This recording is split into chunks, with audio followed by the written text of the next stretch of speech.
All right. Because half the time I forget to do it. And I know that Betsy Fitzgerald is unable to attend today, and Chris Waite is travel representative is unable to attend today. So of course, as always, I'll let anyone in as they show up. Um, okay, yeah. So, all right, I just want to remind everybody about our digital asset inventory. If you know of any places where people can access internet or classes or anything else, we have um, an asset inventory that lives in our shared drive. So I just want to remind everyone of that. And then Rachel Williams is, well, I'll let Rachel talk about who she is and what she does and how she may be able to help you or folks in the constituencies that you serve. Thank Can you, we Jennifer. just do a little intro for Jennifer, Elaine? Oh, sure. I'm so sorry. That's Yes. okay. I'm sorry. Yes. Hi, Jennifer. I'll introduce Jennifer is in the Greater East Grand region, and she's working with me on the all the surveying and interviews and talking with people up in Great. that area. And so she's got some information to share later on, but maybe we could just go around real quickly. Absolutely. Sorry about that, Jennifer. I'm Elaine Abbott, and I am a regional broadband coordinator with Sunrise County Economic Council, and I'll just popcorn it over to Shoshana. Great, thank you. I'm glad to hear a little bit more about who's here as well. I'm Shoshana Smith. I work with Healthy Acadia in the capacity of development director, and I'm really enjoying kind of being in the room, the virtual room with some people whose names I've heard often but haven't met many of you. So thank you for this, doing important work. Nice to meet And I'll you. pass it to Kate. Are we just, should I tag Go someone right in? ahead. Yeah. Can I pass it to you, Katie? Sure, thanks. I am Katie Bragg. I am the Entrepreneurship Program Manager for Sunrise County Economic Council, and I am kind of the front person for our new Main Street business building that we are hoping will be open yesterday. I have internet in my office, so I can use that. I'll be there later today, so you drive by, wave to me from the big window. Cool. Oh, and then how about Dodie? You go ahead. Hi, I'm Dodie Emerson from the Career Center, and I will give it to Sue. Hey there, Dodie. Good Hey. morning, everyone. My name is Susan Corbett. I'm the Executive Director of the National Digital Equity Center. I am the co-chair on the State Digital Equity Task Force, and I am your consultant on your as you create your digital equity and digital inclusion plan. Happy to be here this morning. Awesome. And how about Sarah? You can, and then we'll end with Rachel. Okay, Sarah Strickland, and I am the interim director for the Greater East Grand Economic Council today on this meeting. And Rachel. Hi there. I am in fact Rachel. My name is Rachel Williams. I work for Susan. As a matter of fact, I'm a digital navigator, the first digital navigator, but hopefully shortly one of many for Washington County. And wanted to have a moment to introduce myself and what I do. I had made an assumption earlier that most of the folks around here already were well versed in what this project was all about, and I found out it was kind of off, so I was wrong. So forgive me if I'm telling you something you already know. The National Digital Equity Center, which Susan founded, has been here since 2017 and has been a very early, just powerful advocate for digital equity. Currently, the three major initiatives that you would be interested in, we offer digital skills classes to free also to any resident of Maine via Zoom from your home or with local on-site partners, which is where a lot of my work is focusing. We also offer assistance in applying for the Affordable Connectivity Program, which is the $30 a month subsidy for high quality broadband service. And we offer an affordable device program for low income folks. my work is focused on Washington County and with older adults. What I am currently trying to do is recruit local partners who would like to hold on-site classes. I've been talking to primarily libraries, but also senior centers, perhaps health centers, anywhere where we believe, where that institution believes we would be able to gather folks who would like to increase their digital skills. Currently, the way that works is that we have an on-site facilitator who will make sure everybody's registered for the class, start the Zoom meeting, that kind of thing. And we have an instructor Zoom in live. So the classes are interactive. And we have about around 4 dozen currently, everything from very basic things like how to set up, an email or Android basics, all the way up to Word, Excel, Google Sheets, how to set up a WordPress website, that kind of thing.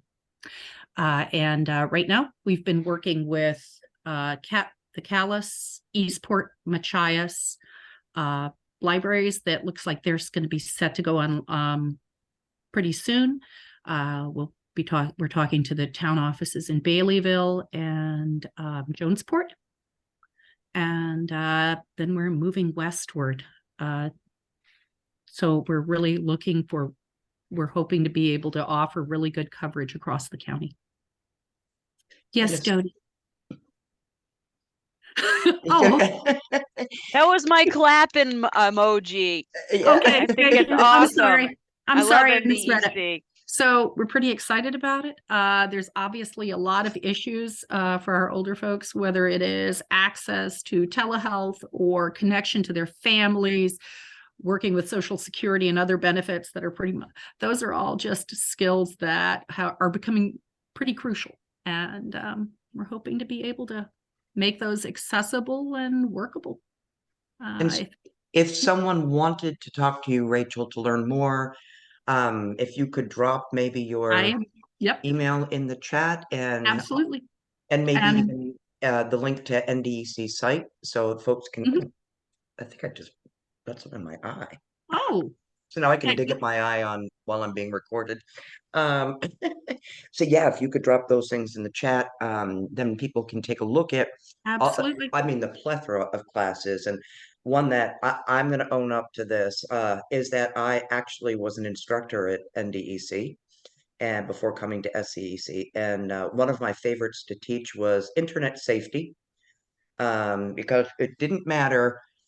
Some folks would come into the class going, yeah, I know all about this, but I always guaranteed them I would teach them at least one thing that they was going to make them go, what?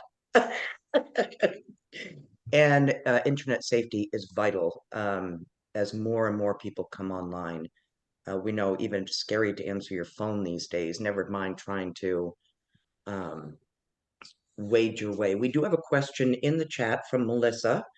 And Melissa, just because she's in the chat, maybe doing something else right now, she is a teacher at Shed High School, and so she's here representing youth and education. And so Melissa's asking, what age ranges are the classes geared towards? They are aimed at adults 18 and up, but Susan, there would be no reason that anyone couldn't access them. Yeah, the class, thanks, Rachel. That was a great intro. So classes are from 18 and up. However, we have had health classes for high school students, typically when an organization has reached out to us and would like the students to have specific training. So if that is something that you're interested in, you just need to just reach out to us and let us know. And also because Elaine, you disclosed that you were an instructor, so wasn't Dodie Emerson. And yeah, they're two of our best. We're honest. We're sad when they left, but happy that they went to other opportunities. So thanks. I loved it. I wish I had time still. I wish I did. We've also been joined by Laura from Mano and Mano. And so I don't know. So anyway, Melissa's off camera because she's not feeling well. She's homesick. And so Laura's here from Mano and Mano. And so she is here representing the Latinx community. in the Millbridge and surrounding areas in Washington County. So, um, Good morning, everyone. morning. Laura. So, let's see here. So, interview updates. I know that Shoshana and Rachel and Jennifer has some updates. So, Shoshana, did you want to start? Sure, I'm happy to. So I didn't do these interviews, and there's one that I have a little more context on and one that I wish I had a little bit more of a backstory to share with you. But I reached out to a few of our staff who were working directly with some of the populations that were those covered populations that we needed to connect with, to hear from. And so one was a woman who is in substance recovery housing. So this is to fulfill the affordable housing or unhoused population. And the information that was shared is that broadband connectivity availability is a barrier. It is not affordable. There's a challenge with a lack of devices. There was an answer to, is there a need for digital skills training for the population that you serve? The answer was possibly. And then is in terms of barriers to public computer access, there are some access points, but transportation is an issue. And they did not feel that technical support, availability, or affordability was an issue.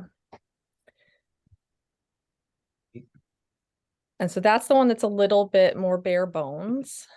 Then we had a staff member who connected with a mom and a student, and they felt that broadband access, there is no broadband access, and no access to hotspots, and school computers cannot be used in the summer. I'm going to read this.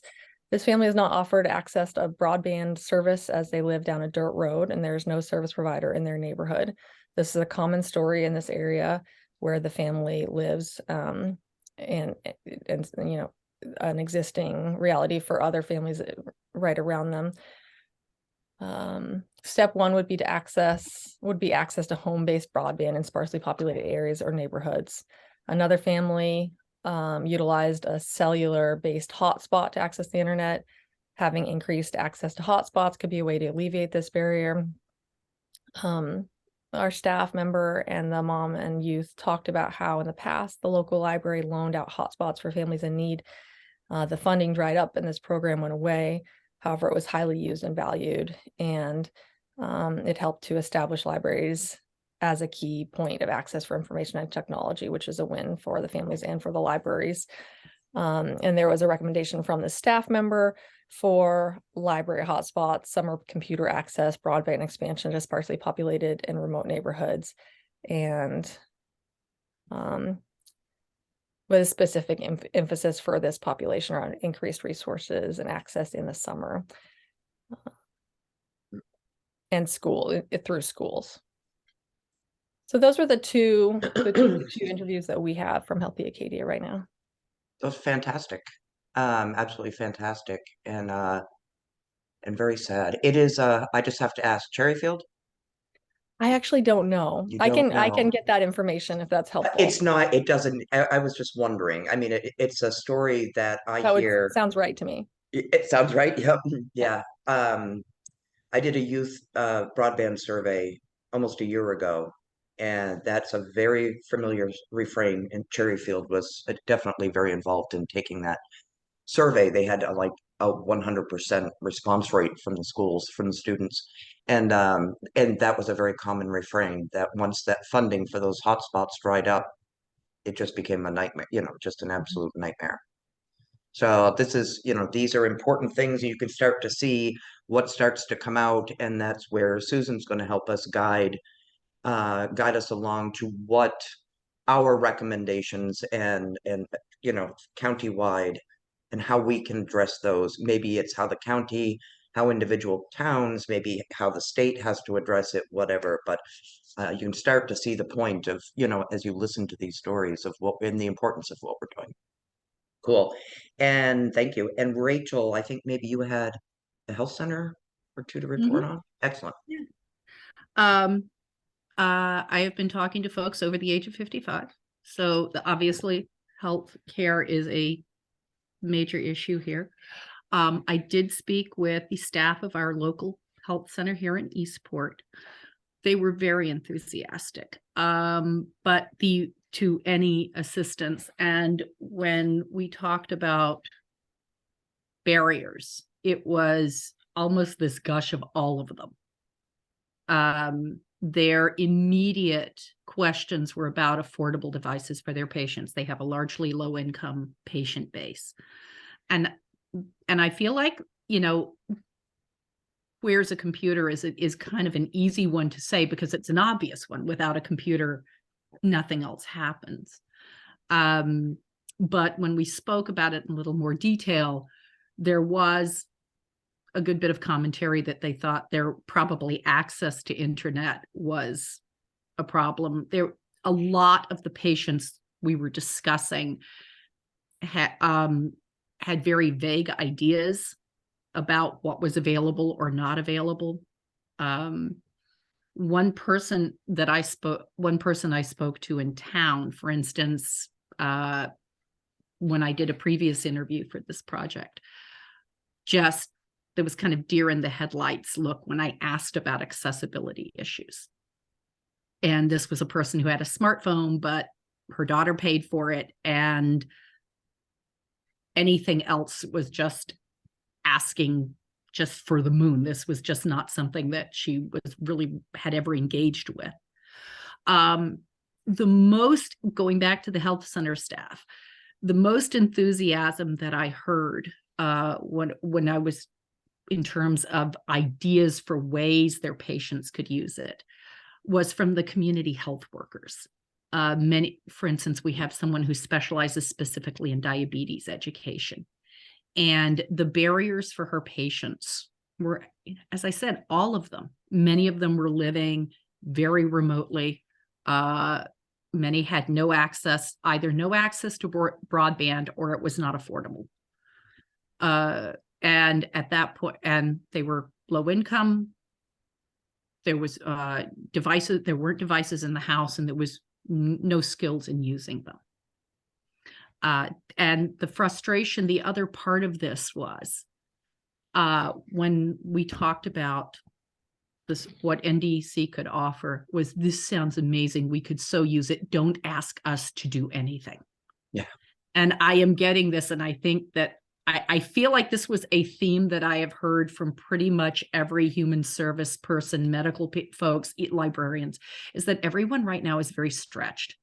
Most either their budgets are stretched, they are not fully staffed, the staff they have are working, and there is a desperate need for certain things to change, but there is simply no pun intended, no bandwidth for another project, even one that ultimately would make many other things easier. For instance, the community health workers would love to be able to do routine check-ins with their patients by telehealth.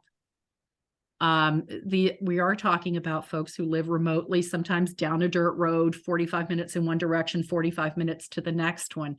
And it would be, and face-to-face meetings are great, and they are a wonderful way of building a relationship. But a lot of these routine checks, or with remote monitoring devices that came up a good bit, these would make that kind of diabetes management, that kind of management of chronic health conditions, so much more practical, and would allow them to offer better service to these folks.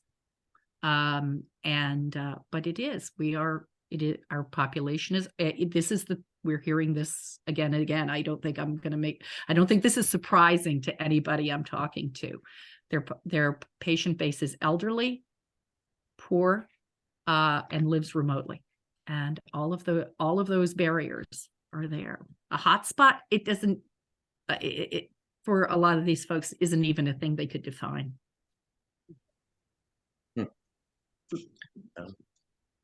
Oh, Susan? Yeah, I just want to add a couple of things. You know, what Rachel just described, we're hearing right across the state, as you're not surprised.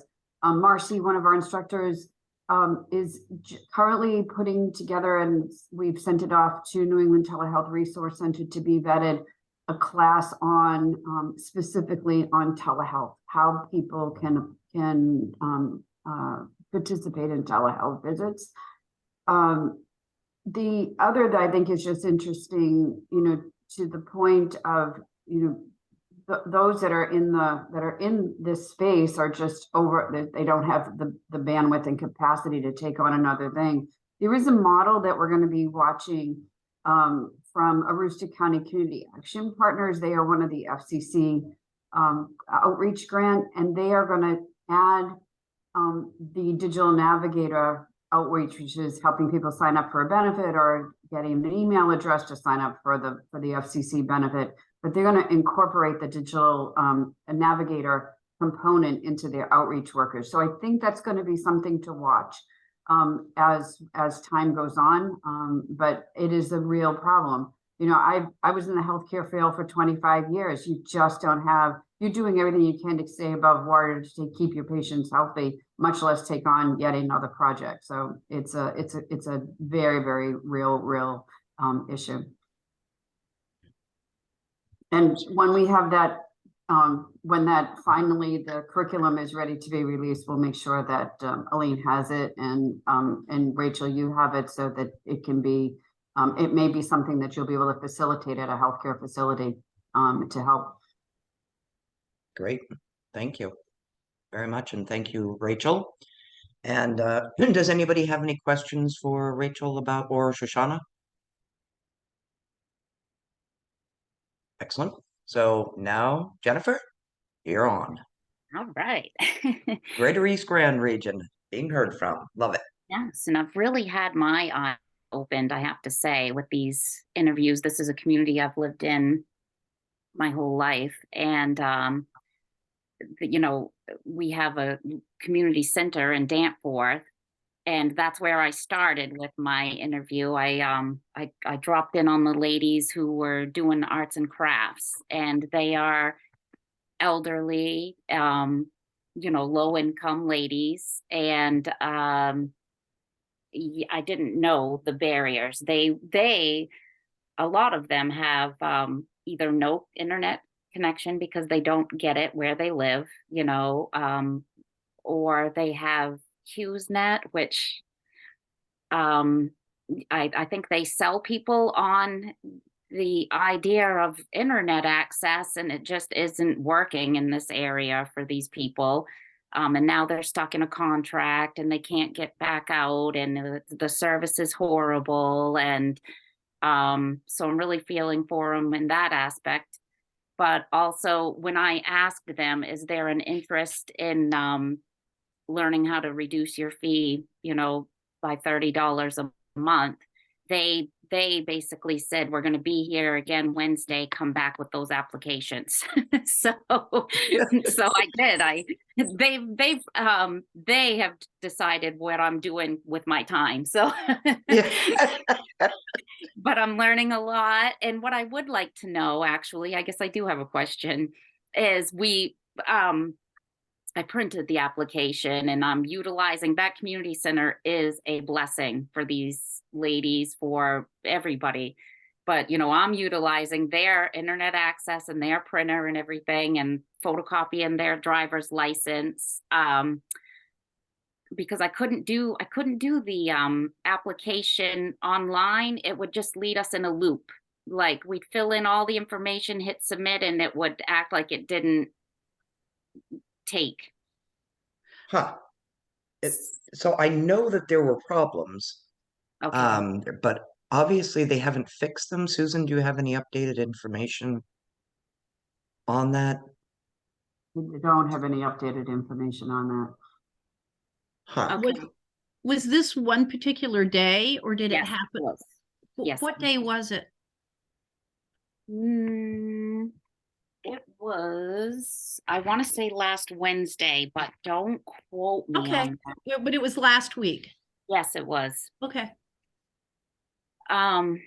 So we printed it. We, printed the application, very easy to, and they certainly all qualified. I mailed out 6 applications that day. Nice. And so what will happen next? I said to them, I'm like, you're my guinea pigs. I really don't know what happens now. So with a printed one, I'm honestly not sure. I'm assuming something similar is going to happen. So I've helped some folks sign up online, and excuse me. It sounds to me like you already did the part where you had to photocopy stuff or whatever, submit some documentation. And then what did happen was the folks I helped, they then received like a confirmation number. And that confirmation number they had to keep, because then when they called their ISP, that was the first thing they asked for, was what is the confirmation number that you received? And so that told Spectrum or whomever that yes, they had qualified. Yes, then they could record it.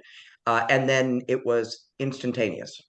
The next bill just had that $30 discount. Okay. Yep. Okay. Yeah, I will say that we're hearing that the paper applications are taking a long time to process, just so that you know. Oh. Yeah, I and lots of people sending in paper and it's sitting on somebody's desk waiting to get processed through. So I think it's just don't be surprised. Maybe they've sped up the process, but nothing that I've heard lately on. Mm-hmm. Well, and please tell them to treat that confirmation number like gold. Okay. There is no easy or practical way to get it back if they lose it. They're basically gonna start from scratch again. So, put it somewhere where they will not lose it. If my link would work for me, do you think it'd be all right to process it? Yes. Okay. To do it again, do it again online? Mm-hmm. I think that if you just sent it in last week, I would say so. I would think it would be fine as well, only because then when they got something in the mail, like 200 years from now, that it would have a confirmation number that would just never be used. Okay, gotcha. So, all right. Well, I'll go back. Yeah, it might be worth trying it again. I know there were some issues. And then on the tribal side, I know that they're trying to work out because there's like in Washington County, but there's the Passamaquoddies at Indian Township and the Passamaquoddy tribe at Pleasant Point. And so there's some sort of conflict going on there because there's two, and that they also share zip codes with another community. So like Perry and Pleasant Point share a zip code. So there's on the tribal end, there's a lot of muck, the FCC, and they've got to figure that out. Yeah, Naki's been able to sign up the tribal families on Indian Township without any issue whatsoever. And in that case, it's Down East Broadband Utility and Indian Township. Over on Pleasant Point, whole other issue. What's happening is tribal members are getting approved, but they're only getting approved for the $30 benefit. And so there's when we were at Net Inclusion, we met with some of the powers to be around this, because what appears to be is that they're not recognizing Pleasant Point. It's the mapping that's the issue that we think is the issue. And so when they put in the Pleasant Point address, it approves it, even though they have their tribal IDs and all the rest of the stuff. It's just not giving them the $30. So Evelyn Doris has spent a tremendous amount of time trying to get that fixed. And when we were at Net Inclusion, we met with some of the education superhighway who's working on this issue with the state, as well as some of the Federal Reserve has a relationship with someone upper level at Spectrum. So we said, okay, let's go to that person, because it's a problem. It's a problem. And we don't, it's what you don't want to have to do is just as for any of the digital navigators, we've gotten a digital navigator coming on board at Pleasant Point to spend all our time fixing it rather than just straight, a clean process of signing somebody up. How long is the discount applied? Doty wants to know. So until they run out of money, it has to go back before Congress to get it funded for longer. They're thinking maybe 2025. At first it was indefinite. Now we're hearing 2025, but it's going to go back to Congress to continue to be funded, because it will, if they lose funding, then we're right back to making the digital divide deeper because people can't afford a broadband connection. And I think too, Susan, I think that people do they have to recertify every year? I think they do. Yes, I do, but I don't believe it's as lengthy a process. No, but I do believe they have to recertify yearly just to make sure. Application link, CHOA. Does anybody have that application link up? I can do it. But I'll look that up, Shoshana, the application link. And Jennifer, did you have more for us? I do. I've been cracking right away at these interviews. But Awesome. I'm sorry, I just saw this morning that you wanted them sent, compiled and sent. And so I did not get that done. But Dwayne Young, I spoke with him up in Weston. He's the town manager. That's a big lake community. People living out on the lake with their poor connection will come up and use his Wi-Fi hotspot that he has, but then that slows him down. He sometimes he can't get on a Zoom meeting, and he attends 5 a week at times, and he'll have to go to the lodge down the road and connect for his meetings. So he certainly had some good information for us. I stopped and talked to a lodge owner at camps. She has camps. That's a mess. She has basically a single service for each camp, and it's still not enough, not enough for her campers. And in their own house, which is right on the premise, she's like, forget it. Her son will be gaming and it kicks them off. They can't do anything. I really just didn't realize until I was out there talking with these people. But where we are lucky is our health center. They have GWI, and she says they have no issues. They're zipping around. They never have problems. She actually was my fastest interview. It was maybe 5 minutes. Nope, it's great, it's good, it's great, it's good. Yeah. But you made me think. The library, they have a new lady who's up and coming in the town, and she's they have a lot of hunting camps actually, but she would be a great resource for this affordable connectivity. I was in process thinking she's looking for ways to utilize the library more than it is in Danforth. So, And maybe that's a connection rate that Rachel, maybe you can make with Jennifer. I mean, Danforth Library. Awesome. mhm. Yep. So now you got a contact there. On the ACP thing, as you know, as I read about it, and anybody who spends any time in this sphere at all, quickly recognizes that there are barriers to adoption of the ACP. Some people just don't have the digital literacy skills to complete the application. Some people think it's a scam. And then I read an article the other day where it was like 31% of people surveyed said, yeah, I know about it, but I would probably apply for it if I knew that I could get it. And so Education Superhighway, that's in the chat, has created like a 5-minute tool that they can then go ahead and enter their information. It creates like a customized checklist for them, says, yes, it looks like that you qualify, or no, it does not look like you qualify. And so for folks who do, it gives them like a checklist of make sure you have these things and whatever. And So I dropped that link in the chat too. It's a pretty cool thing for people who are interested, but like, I don't know, go through all that just to find out that I can't get it. This is like a 5-minute ordeal Mhm. of just pop in your information and then we'll let you know. So Yeah, and I if, just, and if you are qualified, it'll take you through the application process right from a smartphone. Yep. So it's a really slick way of doing it. They've cut out a lot of fields that are not applicable to folks in Maine. It's customized for Maine residents. The other thing that changed is a few weeks ago, the new federal poverty guidelines were released. And so prior to that, the old federal poverty guidelines, a family of 4 earning $55,000 a year qualified for the Affordable Connectivity Program. It's now $60,000. So there were a lot of families that didn't make that cutoff and now will with that $60,000 per year annual family income. I also have, and it looks like Shoshana. Yeah, that's awesome. That Shoshana, that you'll make Healthy Acadia staff, make sure it's on their radar.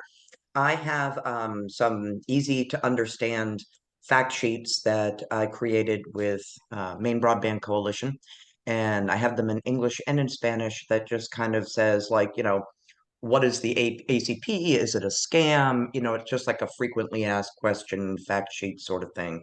And I can send that to everyone just as a talking point. Is it a scam? The number of people I've spoken to are like, that's got to be a scam. That's too good to be true. No, no. And so they don't even want to hear anything about it because they don't want to get scammed. So yeah. So I'm going to upload information and then get scammed. Great. So so I do have those. They are in our shared G Drive, but I can send them to anyone to your email address as well. So cool. And so Jennifer, what else? I've done, let's That's see. awesome. Oh, I had a Yeah. remote worker interview. That was eye-opening too. This poor woman, they moved here. It was their dream property, all this space and everything in Bancroft, Maine. And she is a published author, and she's an artsy lady. She does some Etsy sales and things, and they have HughesNet. That's all that was offered in their area. And she said, like, the minute the new month begins, they eat up their bandwidth, or I'm sorry, I really don't know the terms, That's but all right. Yeah. they use up all their allotment practically instantly. And she still goes back to Delaware quite often, and she'll just save a pile for the to be done in Delaware when she goes back. It's really sad. Wow. Yeah. Uh, Yeah. Huh. um, Is Bancroft part of the Greater East Grand Fiber build out? Yep. Oh, tell her to hang on tight. It's coming. and see, now I was telling Sarah, that's where these people are like, yeah, right. Yep, we've heard it. So they are not believing it. And Not yet, they will. they will. I was telling Sarah that. She said, well, the proof is going to be in the pudding. Yeah. It's Yeah, we have an interesting situation, which is Susan will appreciate, is that we, Consolidated in this deal, Consolidated's reputation, is not stellar.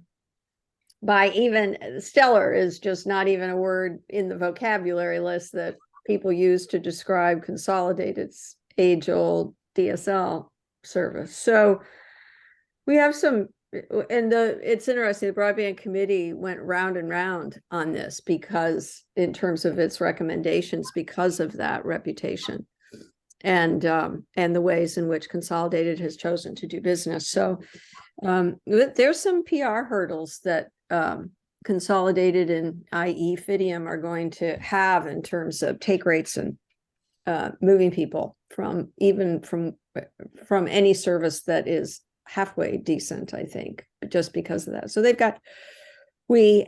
have some some good PR challenges ahead of us.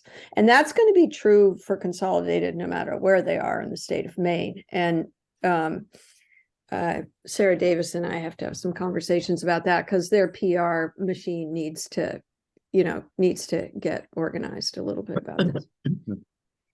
Excellent. I think that's the reason of the name of Fidium. Yeah, Oh, yeah, the totally. big change. Totally. Right, and part of that is because Consolidated spent so many years saying you don't need fiber. You don't need fiber. Yeah, DSL is fine. And so now all of a sudden they switched gears, which they needed to, and so then Fidium was born. So I think that there's sort of there's some smoke and mirrors. I think that are Yeah, I think there are some smoke and mirrors, and anyways, it's going to be Well, it's going to be a journey. yeah.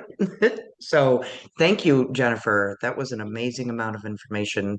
So yeah, you can either, email those to me because unless Sarah's shared, or I can give you the link to invite you to drop your stuff in the shared drive. Yeah. And those ACP fact sheets and stuff are in there as well. So Great.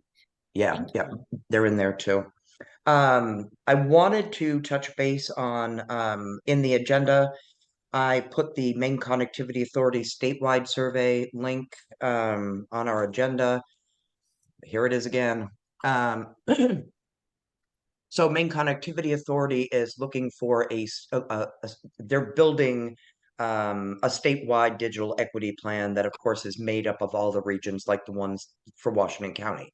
But what MCA as Maine Connectivity Authority is looking for is folks to take this survey, and a lot of the questions in it are like that I found interesting were things like how much is too much? How much is too much for you to spend on internet? How much is affordable for you to pay? What is affordable for you to pay for a device? So there's questions. If you use the internet, what kind of if you don't use it? So at any rate, it doesn't take long to take that survey. And I'm a little competitive, I have to admit. I'm a competitive sort of gal. And so Washington County has, I think, the third most responses statewide so far. So I am competitive on that. But it is a chance for all of us to basically, I think they're really important, but I say Augusta, to have Augusta here, Washington County, it's our opportunity for people to say, no, I don't have it because, and here's why. I can't afford it. It doesn't come down my road, whatever. It's so on a statewide level there. So if you guys feel like you can share that survey with folks that you work with, or the populations that you serve, if they can, maybe you can pop it in a newsletter or something, that would be awesome. And because I want Washington County to beat out everybody else with responses. And so no, but it's important that we do that. So I put that link in the chat. Moving on, does anybody have any questions or anything so far? And I do have one thing that I do want to say is that I have a camp out on Pleasant Lake in Alexander, and sure, you're all invited. And but there's a point to this story, is that out there all there was DSL. Alexander has now joined the Down East Broadband Utility. So, but what I was using, I had outstanding cell service out there. And what I did was I went to US Cellular and got an always-on Wi-Fi router. It has its own cell phone number. I'm on it with you right now because I divorced Spectrum in November. I unplugged it, brought it from camp and plugged it in here. And so if you have outstanding cell service, yeah, it's a Band-Aid, but it works. Obviously, I'm not having latency issues. I'm moving right along here. And so out at my camp, DBU will be hooking me up in the spring, is my understanding. And so then I'll have fiber out there. But for folks who live down those dirt roads and they have no other option, if they have good cell service, it is a viable option. I will say that I've been using it for I'm going to say 3 or 4 years now. I have no issues. My husband and I run so many devices in this house, it's crazy. I've never had any issues with it at all. But it's like to buy the thing is like $250. They will do a payment plan that's like $6 or $8 a month, and which is totally doable for most folks. And so anyway, when I went to go buy it, I said, I don't want a payment plan of that. I just want to buy the thing. And but they did say, do the payment plan. Just make the first $8 payment or whatever, because you've got like I think it was a 30-day trial period. Because if I just outright paid the $250 for it, then they're like, too bad, so sad. If it doesn't work for you, you now own it. So they said, don't do that. Make sure it works. Just pay the $8 or whatever. And so that's what I did and loved it. Is a survey on SCECs. Hold on one second. I'm getting questions here and I'm talking, so I will. I'm talking too much. Somebody asked for the link. You mean the link to the Melissa? What link? On the device, yeah. Yep, I can. I will share that. It's not easy to find on US Cellular's website. But it works. And so for folks who live down those dirt roads or whatever, $8 a month is totally doable. On the device. Yep. And so the it has its own cell phone number, and I pay, I think it's under 70. I want to say 60. I'm going to say roughly $65 a month. It could be a little less or a little bit more, but it's definitely under 70. And there's no contract or anything with it. So I just sail along and do my thing. And with Spectrum, it was $124 a month. And right now, so I'm saving 50% off, and just why not? So yes, I will. And then there was another, is the survey link on SCEC's or NDEC's Facebook page for sharing. The link is on, I do a twice monthly newsletter. The link is in there. It's in SCEC's local happenings, if you get that, and it is on the Facebook page, SCEC's Facebook page. I may have to ask them to kind of bump it again or something. I don't use Facebook. I don't do anything with that. So, yeah. So now let me find that. And then let's see, US Cellular. Do you And know when the survey closes? We've put it out in a newsletter and on our social media, but I'm just thinking about communicating like if there are a few more newsletters that it should go out in. Yep. But I don't want to get it in the newsletter and then have people click on it. And Yeah. So officially they'll close the survey by probably like the third week of April, just so that they can incorporate the results into the regional and tribal broadband partner plans. However, they're going to keep the link open for a longer period of time, and so that we can then continue to look at some of the data that's being collected per county. So I'm not expecting that the link is going to close and everyone is going to say, oh, I can't take this survey. You should be able to. And for many, just as an aside, so for some of the digital navigators that are going to be funded under the FCC grant, they can use that survey as an interview to the people that they're working with, and then capture that information that then can go back to the regional and tribal broadband partners. I also want to, because I'm trying, it really is hard to find on the US Cellular site where I walked into the store looking for that router. So I'm having a really hard time. Oh, thanks, Jody, unless she's already gone. Finding that, but I will look, Melissa. And the other thing is that the ACP, before I forget, also covers $30 off per month. The ACP will also cover that always on, because it's cellular.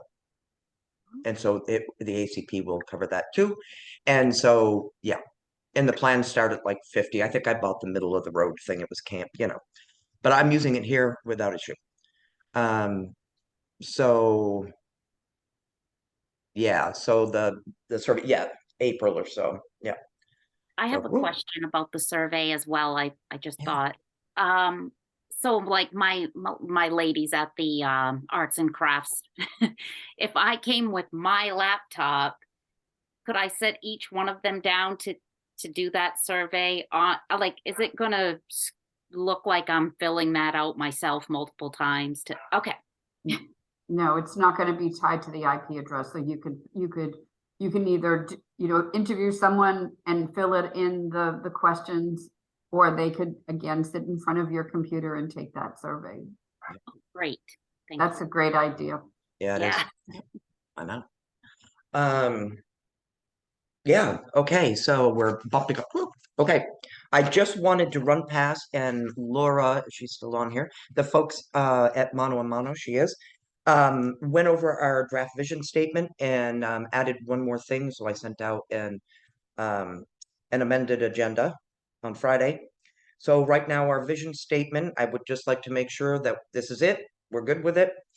All who live in Washington County will have access to appropriate and affordable technology devices, access to reliable and affordable internet connectivity they need, access to affordable tech support or repair services for managing device issues, the opportunity to develop the digital skills necessary to fully participate in employment, education, civic engagement, workforce development, telemedicine, and social pursuits.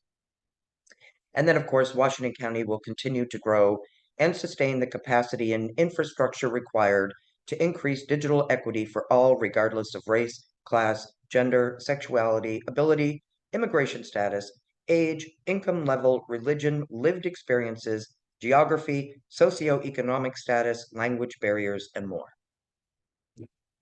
Yeah? We're all happy? It's no longer a draft vision statement. We did it. So awesome. Susan is going to, awesome, Laura. So Susan, just moving forward, what do we do now? Yeah, so that Maggie is in the final approval of the Google document for each of the partners to upload information, but she did tell me that we can put the recommendations into your Google Drive folder. So that's a great thing, because I was worried that they were going to have us upload them into the document and copy and paste it, which just would have been, just more time consuming. So that document, I'm expecting that we're going to have the plan document, the final plan document sometime this week.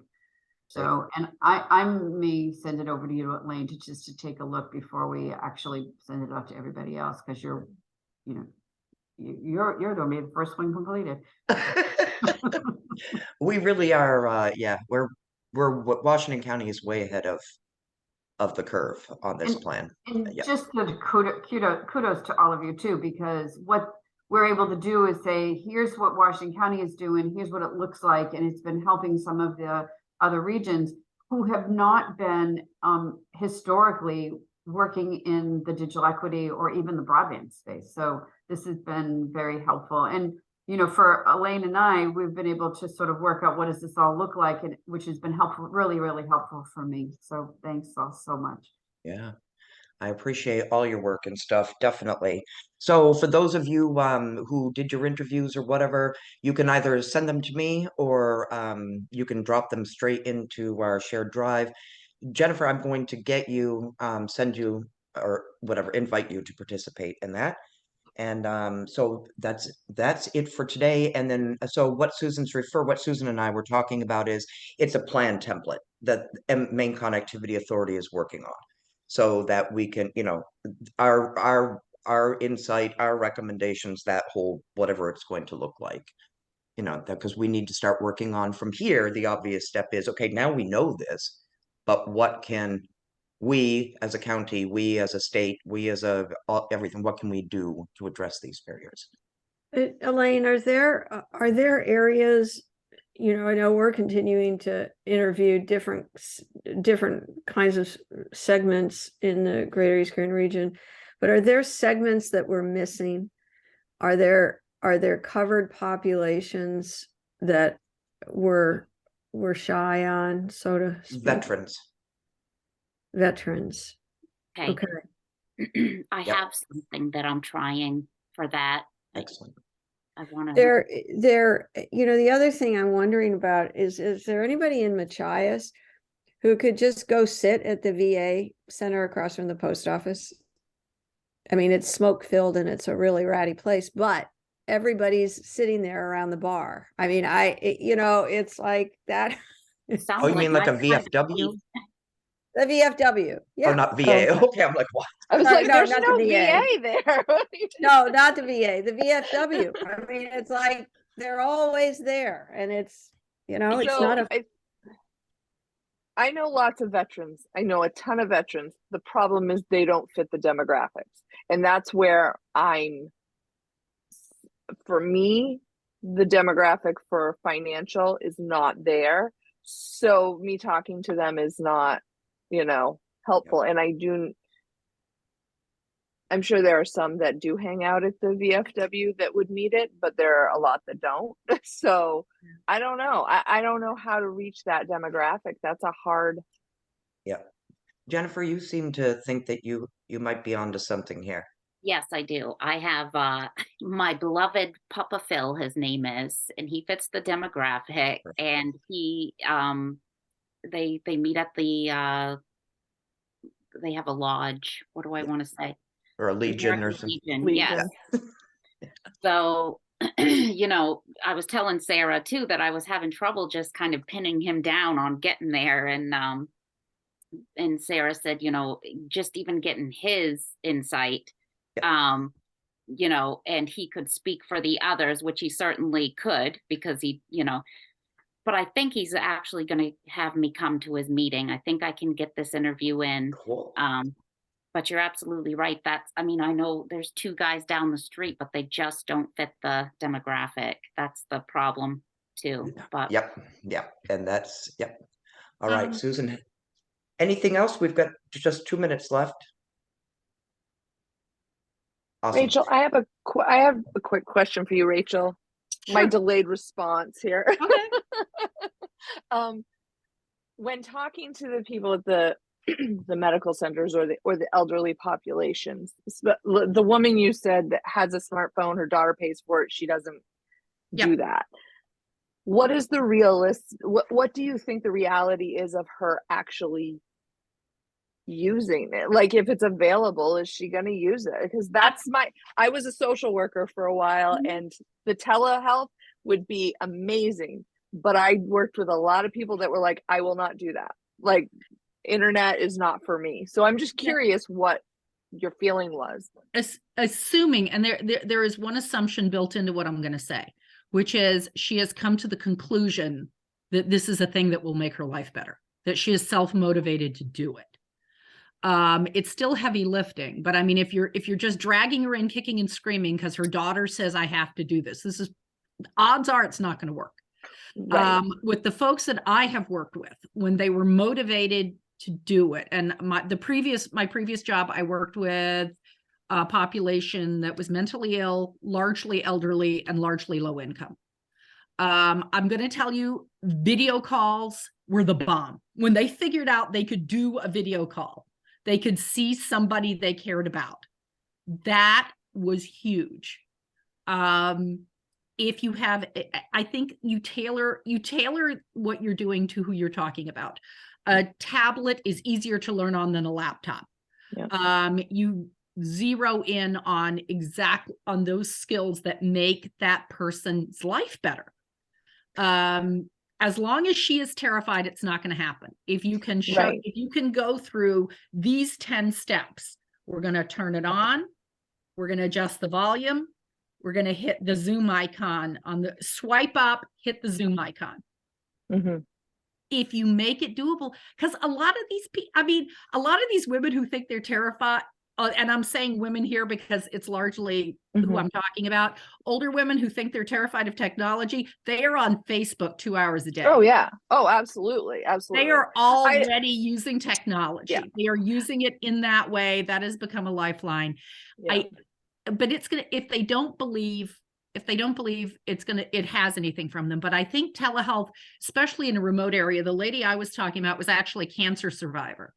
Yeah. And being able to do, it didn't seem real to her, but the idea of doing telehealth appointments for routine follow-ups instead of driving, I don't know if she was going to Bangor or Portland, but she's not driving herself. And the idea of doing telehealth for her, it didn't seem real, but she was interested in a very trepidatious way. Mhm. I am curious about that side of it, that because my husband's a pharmacist and he deals with this every day with people, and they absolutely flat out refuse to have a cell phone. They refuse to, like, no, I don't want that. And it's not a money thing. It's just, I'm at 80 years old. I'm not doing that. Some I've people- gotten this far. It's not happening. Some people will never do it, but I Right. have seen people when they had a tool in their hand and it became possible when they saw it. Yeah. I've seen that shift, but 100% no. Some people are just gonna go. Yeah. Sometimes it's a matter of, and to Rachel's point, and sometimes it's a matter, Katie, of like I said earlier, that I used to work for Susan, and there was a woman that she was in her 90s, and that her son bought her an iPad. And so then he hooked her up with NDEC, and it was my job to try to get her to engage with this iPad. As I sat there and talked to her, I could get her onto Zoom, and she's like, I don't need to do this. And so we just, all right, well, we're just going to talk for a while. And it turned out she used to be a real estate agent back in the day. And I said, do you know that you can sit there and snoop on people's houses, what's for sale, and look at pictures of the inside? She goes, what? "Oh, yeah." And that was the thing that got her to use it. Yeah. That was the thing that just No, I realize there's way. You gotta find out what that thing is. But there is a whole group of people, like what I said, when I was a social worker, there were several that were, I had the old group that were they knew everything about the internet. They were all about it, multiple screens and all that. And then I had the group that was like, I don't need that. I've gotten this far in my life. I don't want to deal with that. Plus you have people like my father-in-law who says, I can't afford that, when he absolutely can afford Thank it. you, And Shoshana. he has zero interest in ever being on the interwebs. So The interweb. Yeah. yes, on the Oh, line, So goodness. I was just curious what your feeling was on that. I know around here, like people local to Machias, they can do telehealth Thank you, by Missy. going Feel to a better. specific office and linking. They will link like to Portland or something. They don't have to drive they have to drive to this office, but they don't have to drive to Portland, which is good. But just gonna get that, whatever their issue is, looking at houses, gonna find whatever And their that's what it interest takes. is. Yes. Yeah. No, that does require the work to find out where they are. Yeah. Cool. And I'm optimistic. All right. Well, thank you very much, everybody. And so Thank you I so much, will Elaine. send out a notice for the next, the doodle poll for the next meeting sometime soon. All right. Yeah. Take care and have a good day, everyone. Bye, everybody. Bye. Bye. Thank you.